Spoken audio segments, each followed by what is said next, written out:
شہر اللہ المحرم، جسے محرم الحرام بھی کہا جاتا ہے۔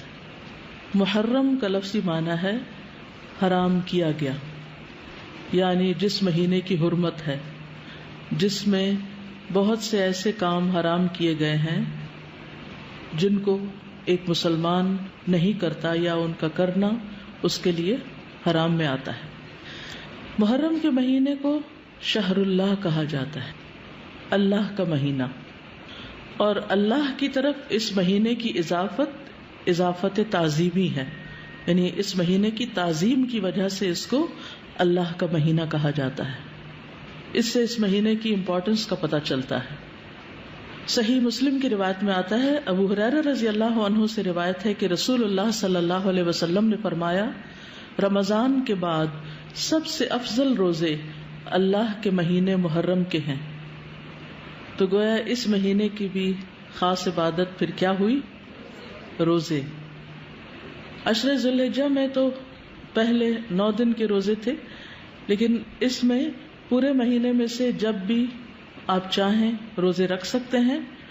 ضروری نہیں کہ پورے ہی مہینے کے روزے رکھیں جیسے رمضان میں رکھے جاتے ہیں، لیکن 10 تاریخ کا روزہ جو ہے اس کی خاص فضیلت ہے۔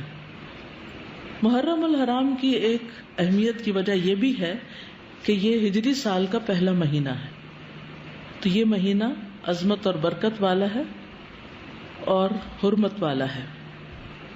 حسن بصری کہتے ہیں کہ بے شک اللہ نے سال کی ابتدا بھی حرمت والے مہینے سے کی اور اس کا اختتام بھی حرمت والے مہینے سے کیا، یعنی آغاز بھی حرمت سے، اختتام بھی حرمت پر۔ سال میں رمضان کے بعد اللہ کے ہاں محرم سے بڑھ کر عظمت والا کوئی مہینہ نہیں۔ تو اس سے کیا پتہ چلتا ہے کہ اگر کسی چیز کی ابتدا میں بھی حرمت ہے اور انتہا میں بھی، تو پھر ان دو کے بیچ میں کیا ہونا چاہیے؟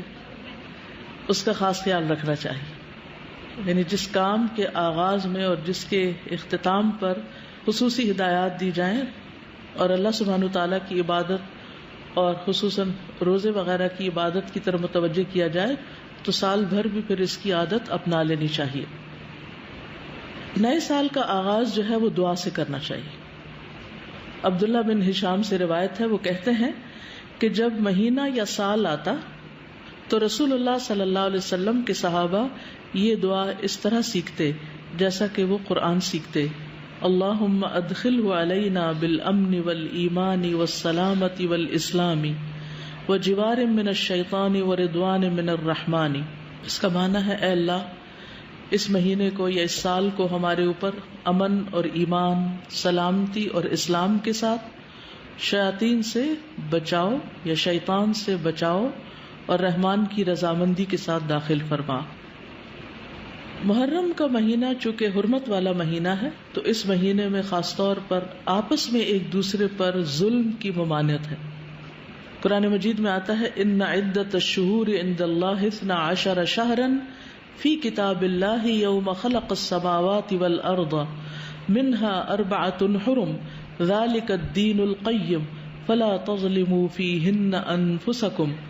بے شک مہینوں کی گنتی اللہ کے نزدیک اللہ کی کتاب میں 12 مہینے ہیں، جس دن سے اس نے آسمانوں اور زمین کو پیدا کیا، ان میں سے 4 حرمت والے ہیں، یہی سیدھا دین ہے، سو ان میں اپنی جانوں پر ظلم نہ کرو۔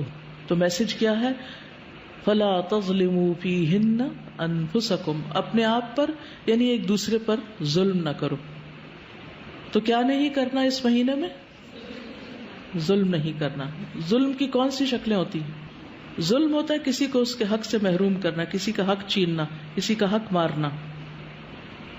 اس کا یہ مطلب نہیں کہ باقی مہینوں میں ظلم کر سکتے ہیں، اس کا مطلب یہ ہے کہ دوسرے مہینوں کی بنسبت ان حرمت والے مہینوں میں ظلم بہت بڑا گناہ اور بوجھ ہے، اگرچہ ظلم ہر حال میں بہت بڑا گناہ ہے، مگر اللہ جس کام کے گناہ کو چاہے بڑھا دے، جیسا کہ اللہ جس کام کے اجر کو چاہے بڑھا دے۔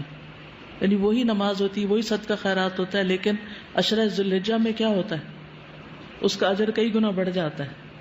اسی طرح حرمت والے مہینوں میں ظلم کا گناہ جو ہے وہ زیادہ ہو جاتا ہے، اور یہ 4 مہینے خاص طور پر 1/3 آف دا ایئر خاص طور پر اس لیے اس کام کے لیے رکھا گیا اور اس کی شدت کا احساس دلایا گیا تاکہ لوگ اس کی پریکٹس کریں، کانشیس ہوں، اور خصوصی طور پر اس میں اپنے آپ کو ایسے گناہوں سے بچائیں تاکہ باقی سال بھی اس پر عمل کر سکیں.